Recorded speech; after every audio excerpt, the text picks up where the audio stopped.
Jadi kita ini kan sekarang lagi bicara mengenai reformasi, Pak. Reformasi adalah formasi kembali. Pertanyaan pertama dari saya itu adalah, apa yang mau diformasi kembali, Pak? Kalau pertemuan-pertemuan kita dengan pihak kepolisian, kejaksaan, semua itu jelas, aturannya jelas, programnya jelas, semuanya jelas, ya kan? Tapi kita tidak menutup mata ketidakpuasan di dalam masyarakat. Kami ingin mendapatkan masukan dari pakar tentunya. Masukan-masukan itu agar ini dapat membantu kami untuk bagaimana membantu kepolisian dan kejaksaan untuk bagaimana ke depan jauh lebih baik. Saya ingin menggunakan ini sebagai dasar berpijak saya dengan apa yang dikatakan oleh Friedman itu, Pak. Ya, legal substance, legal structure, kemudian baru namanya legal culture, Pak. Di kepolisian itu dan juga di kejaksaan itu ada program, ada suatu bangun desain yang ingin dirancang. Ya, bagi saya tuh begini loh. Dulu waktu reformasi, orang mengatakan pisahkan kepolisian dari ABRI, pisahkan hakim dari pemerintah, perutnya di pemerintah, kepalanya di Mahkamah Agung. Tapi setelah reformasi, tetap aja ribut. Orang taruh kemanapun, sepanjang sistem yang kita bangun ini seperti ini, tidak akan jalan.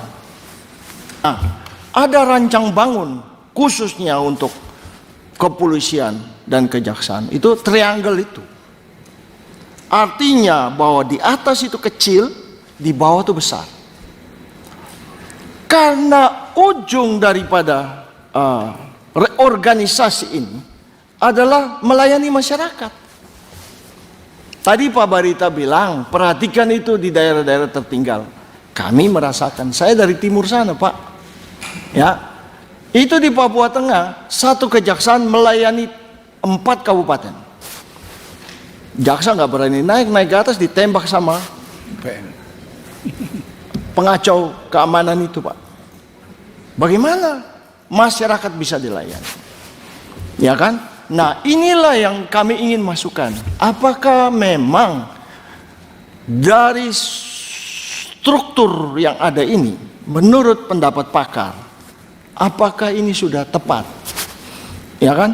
Karena organisasi yang saya perhatikan ini di pusat semakin membesar, tapi turun ke bawah mengecil. Padahal ujung daripada organisasi ini adalah tujuannya untuk melayani masyarakat. Apa yang dikatakan oleh senior kami itu Pak Safarudin itu betul sekali. Yang paling penting itu gaji, Pak. Bintara itu gajinya 2 juta, Pak. Di bawah UMR. Ya kan? Melayani apapun, kalau di rumah ada masalah, tentu nggak bisa. Nah, ini tentu kami ingin juga mendapatkan informasi. Ya kan? Kultur yang baik bisa tercipta karena sistem yang baik. Sistem itu bisa jalan kalau organisasi itu baik, terpimpin. Tadi dikasih contoh, ada Wasidik, ada Propam, ada Kompolnas, ada Komjak, ada macam-macam. Tetapi nggak jalan. Satu lagi kami ingin mendapatkan masukan. Bagaimana dengan transparansi? Bagi saya, organisasi kepolisian dan kejaksaan Mahkamah Agung sifatnya sangat tertutup. Nah, kalau itu ada transparansi, ya, anggarannya transparan, rekrutmennya transparan, penempatannya transparan, ya kan, kebijakannya transparan, artinya bisa dikontrol oleh masyarakat, termasuk oleh DPR, kita baru bisa jalan. Kalau ini semua, kita ini sedang bicara sesuatu yang sia-sia, muter aja. Nanti minta polisi ditaruh di mana? Keberatan lagi. Ada yang bilang polisi ditaruh di Depdagri. Apakah Depdagri itu kekurangan masalah? Ya kan? Ini persoalan. Nah, kita baru saja menurut kami prestasi dari bangsa ini adalah satu, KUHP. Kitab Undang-Undang Hukum Pidana kita itu sebelum ini ya Wetboek van Strafrecht itu Undang-Undang nomor 1 tahun 46 kalau nggak salah, merubah itu menjadi Kitab Undang-Undang Hukum Pidana. Judulnya doang, isinya bahasa Belanda. Ya kan? Konstitusi kita mengatakan bahwa bahasa resmi adalah bahasa Indonesia. Kemudian jaksa, polisi menggunakan terjemahan. Pertanyaan kita adalah, apakah terjemahan itu undang-undang? Bukan. Maka itu Kitab Undang Hukum Pidana itu menurut saya prestasi yang luar biasa besarnya.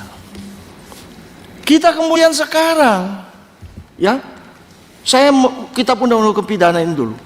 Dari sistem yang bersifat retributif kemudian berubah arah menjadi restoratif. Ya kan? Bagaimana cara kita mendudukkan reformasi institusi, reformasi kelembagaan, reformasi sumber daya manusia untuk melihat arah kebijakan hukum kita, politik hukum kita.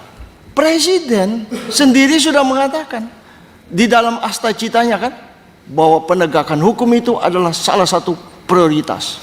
Tentu lembaga-lembaga di bawahnya semua harus.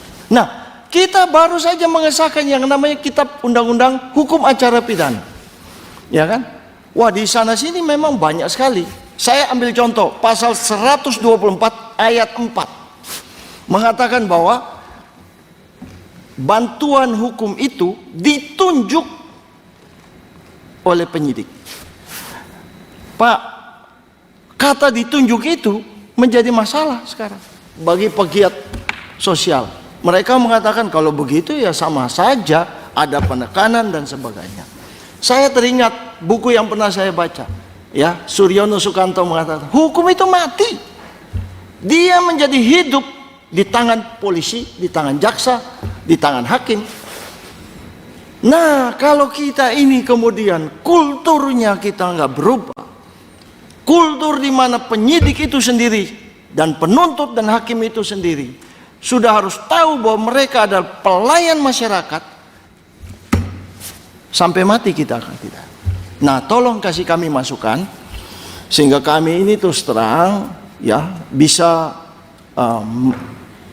memberikan, mengawasi, memberikan perbaikan.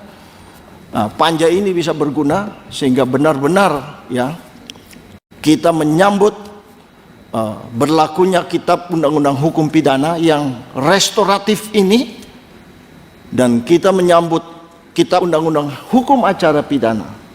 Landasannya transparansi, penghormatan kepada hak asasi manusia, ini bisa benar-benar berjalan. Terima kasih pimpinan.